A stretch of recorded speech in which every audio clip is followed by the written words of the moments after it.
What is mind-body yoga? It's probably not what you think. The phrase mind-body yoga is actually kind of funny because technically it's redundant. Yoga means union. It was never meant to separate the mind from the body in the first place. But we've created this phrase because modern yoga often does exactly that. You can go into a yoga class and move your body and sweat and stretch and feel stronger and maybe fantastic afterwards, but never investigate the relationship between your body, your breath, your attention, and awareness. And there's nothing really wrong with having a physical practice. I mean, we teach physically demanding yoga at Burning Wheel, but the question I think we should be asking is, what are we learning through the physical practice? Let me give you a really simple example. Put your arm over your head and hold it there for 3 seconds.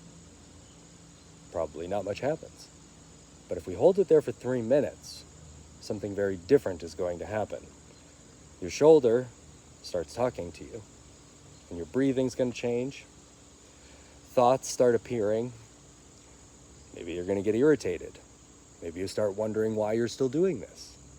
Eventually, your mind starts constructing a very convincing argument for why your arm needs to come down right now. And suddenly, we're not just talking about your shoulder anymore. We're looking at your relationship with discomfort. We're looking at attention. We're looking at thought. We're looking at how you respond when circumstances become difficult. The posture has become information. And that is where mind-body yoga gets interesting to me. The physical practice creates conditions where things that are normally difficult to see become visible. Breath changes the practice. Breathing is fascinating because it happens automatically, but we can also consciously influence it. You don't have to remember to breathe while you're sleeping, but right now, you can intentionally take a slow, deep breath. So breath exists in this unusual territory between things we consciously control and things our body does automatically. And pranayama gives us a way of exploring that relationship. When you begin training breath, movement, and attention together, yoga becomes something very different from exercise followed by 5 minutes of relaxation. Movement affects breath, and breath affects attention. Attention changes perception, and perception influences your action. The pieces start communicating with one another. That's integration. Meditation doesn't start when movement stops. We also tend to separate meditation from movement. First, we're going to do yoga asana. Then we're going to sit down and be mindful. Why? Meditation can begin with the first breath of the practice. Meditation can be done in movement. When something difficult becomes apparent, can you notice your reaction to it? Can you distinguish between the sensation you're actually experiencing and the story your mind immediately wants to tell you about it? Can you remain attentive when your heart rate increases? Can you recognize when effort is useful and when you're simply creating more tension? That's concentration, and concentration becomes meditation.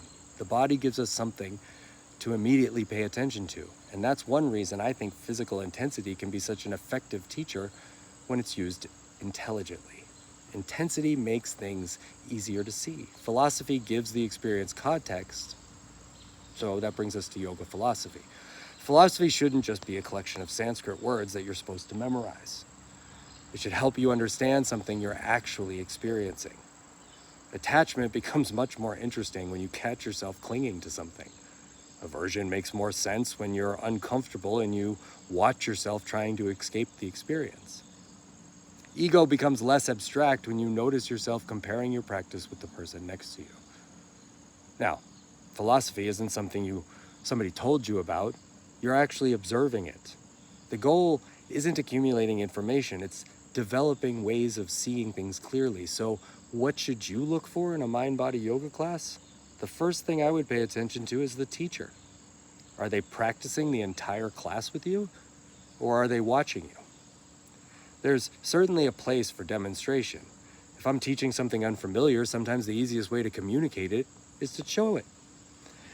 But if I'm doing my own practice for the entire class, I can't see what's happening in the room. I can't see that somebody misunderstood my instructions. I can't see that someone is struggling. I can't recognize a movement pattern and offer another option. A teacher's primary responsibility isn't to complete their own practice. It's to see the students and teach them. So, next I would listen to what the teacher is asking you to pay attention to. Are they only willing to tell you where to put your hands and feet? Or are they teaching you how to observe what's happening? Is breath intentionally a part of the practice? Is there any stillness? Does the teacher explain why you're doing something? Does philosophy actually connect to the experience that you're having? And none of this means the practice has to be gentle. Mind-body yoga can be quiet. It can be restorative, and it can be incredibly physically demanding. We teach heated power yoga. Intensity and awareness are not opposites. The question is whether the different parts of the practice are communicating with one another. Movement, breath, attention, meditation, and philosophy. We talk about the mind and body as though they're two different things that yoga somehow needs to reconnect. But maybe that's what we have backwards. You bring your body into every thought. You bring your mind into every posture. They were never actually separate. Yoga simply gives us a place to study the relationships.